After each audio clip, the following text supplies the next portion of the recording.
गुप्तेश्वर महादेवको केभ आइपुगेको छ है। यहाँ चाहिँ इन्ट्रेन्स रहेछ। हामी यहाँबाट चाहिँ हामी भित्र जाने।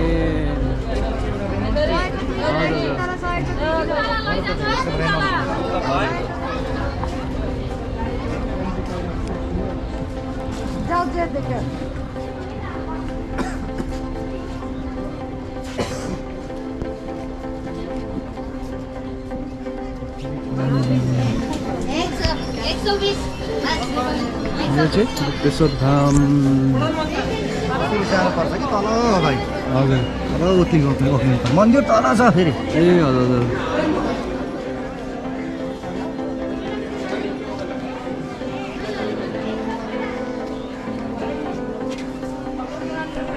है। अब जाँदैछ हामी गुप्तेश्वर महादेवको धाम प्रवेशद्वार।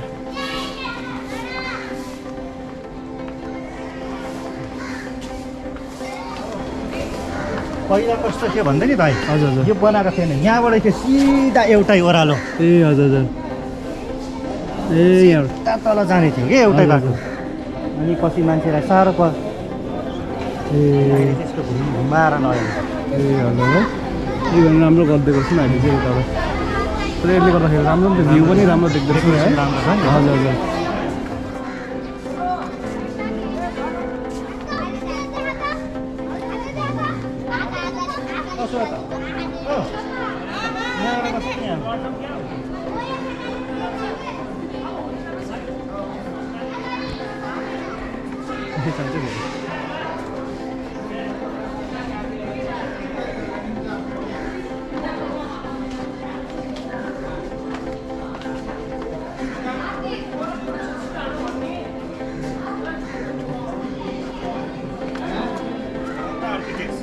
हजुर हजुर त्यही त सुधाबी कतिको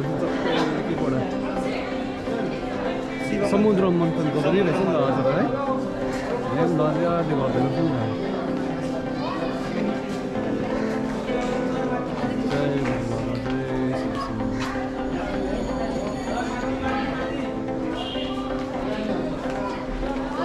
यो चाहिँ समुद्र मन्थनको चाहिँ एउटा त्यो शिवजीले विष पिउँदै गरेको चाहिँ यो आर्किटेक्चर रहेछ है।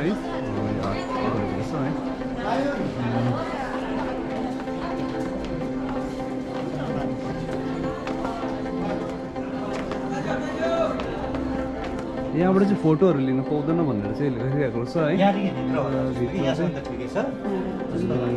अब चाहिँ हामी भित्र बस्न आँटेको। बस्दैछौँ। यहाँदेखि साइड एलाउड छैन होला भिडियो क्यामेरा, त्यही भएर चाहिँ अब यहाँसम्म चाहिँ भाइले खिच्नु भएको छ। हजुर हजुर ल अब हामी भित्र पस्दैछ है केभभित्र। गुप्तेश्वर महादेव केभ चाहिँ नेपालको लङ्गेस्ट केभहरूमा एउटा मानिँदो रहेछ है।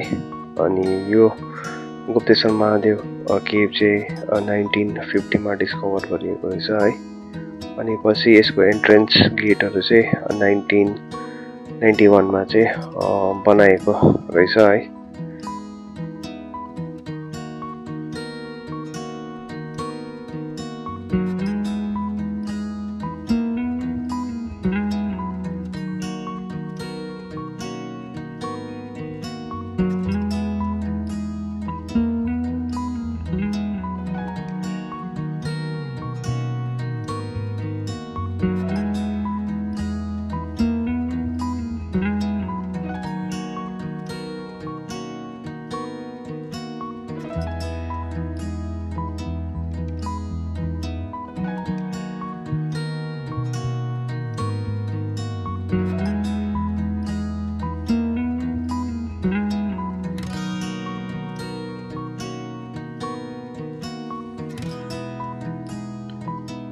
अनि यो गुफामा चाहिँ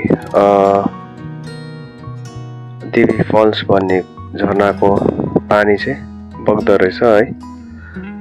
र यो देवी फल्सको पानी चाहिँ फेबातालसम्म पुग्छ अरे।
यो गुप्तेश्वर महादेव केभ चाहिँ संसारमा भएको शिवलिङ्गहरूमध्येमा एउटा ठुलो शिवलिङ्ग यहाँ छ है। त्यसले गर्दा पनि यो गुप्तेश्वर महादेव को केभ चाहिँ फेमस रहेछ है, जहाँ चाहिँ शिव भगवानको घर पनि मानिँदो रहेछ। त्यही मानिँदो रहेछ। अनि यहाँ धेरै भक्तजनहरू पनि आएर भोलेनाथको त्यहाँ शिवलिङ्गमा त्यहाँनिर आएर दर्शनहरू गरेर जाँदो रहेछ है।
उकालो चाहिँ रोड हिँड्नु पर्दो रहेछ है। मेन मन्दिरमा चाहिँ फोटो खिच्नु पाउँदैन रहेछ है।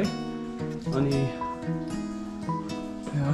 मजाको रहेछ, शान्ति भयो। यति बेला चाहिँ कोही मान्छे पनि थिएन है, लक्किली है, भिडभाड पनि थिएन। हामी भाग्यमानी ठान्छु यस्तो ठाउँमा आउनु पाइयो है। वाह, इन्क्रेडिबल।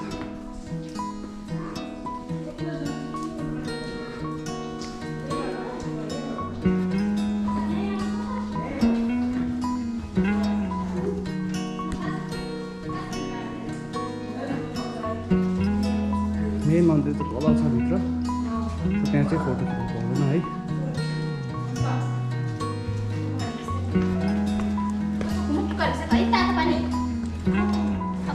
माथि चाहिँ छत चाहिँ यस्तो रहेछ, पानी चलिरहेको है।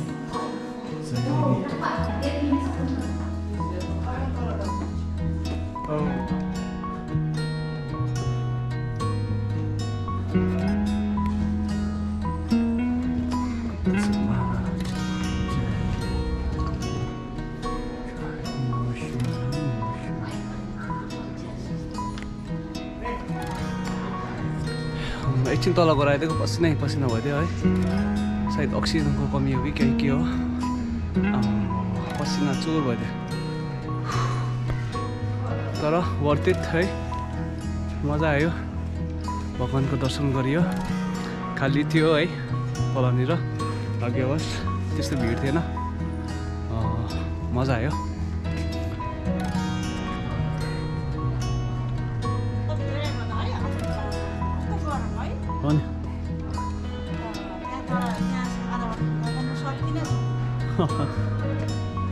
आमाको चाहिँ खुट्टा दुखेर चाहिँ पर जानु भएन, अन्त गरम पनि थियो, आमा जानु सकेन। आमापट्टि मैले उयो गर्दै प्रार्थना गरेँ है। ल ठिकै छ।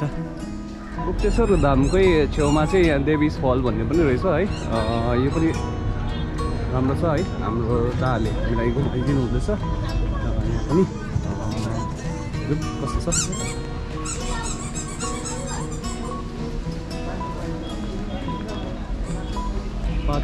पातले छाङ्गो अरे नि त, पातले छाङ्गो।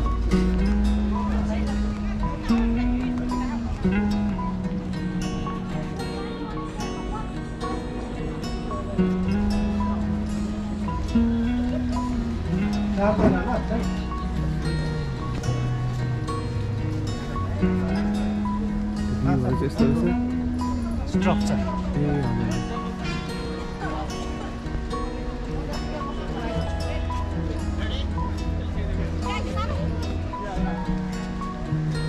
माछा पुच्छ्रेको यो रेप्लिकाहरू जस्तो बनाएको रहेछ गणपतिको।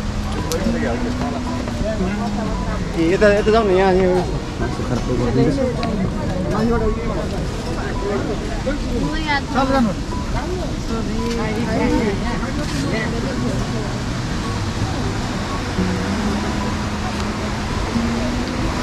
यहाँको पहिला एउटा डेभिड भन्ने मान्छे इजरायल कि कतातिरको मान्छे खसेर हरायो होइन यहाँ। हजुर हजुर। त्यो पछि यसको नाम चाहिँ डेभिड फल भनेर ए हजुर।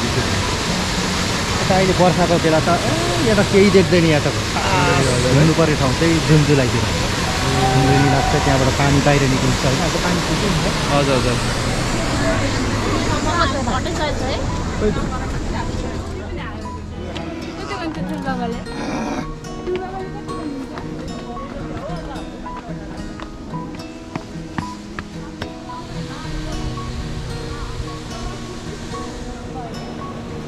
डेभिस फल जाँदैछ अहिले चाहिँ हामी। यो पानी कहाँ जान्छ थाहा हुन्छ। ए यहाँकै पानी चाहिँ अघि त्यहाँ आएको भन्दा अब है। त्यो पानी कहाँ पुग्छ त्यो पनि थाहा हुँदैन। ए हजुर हजुर।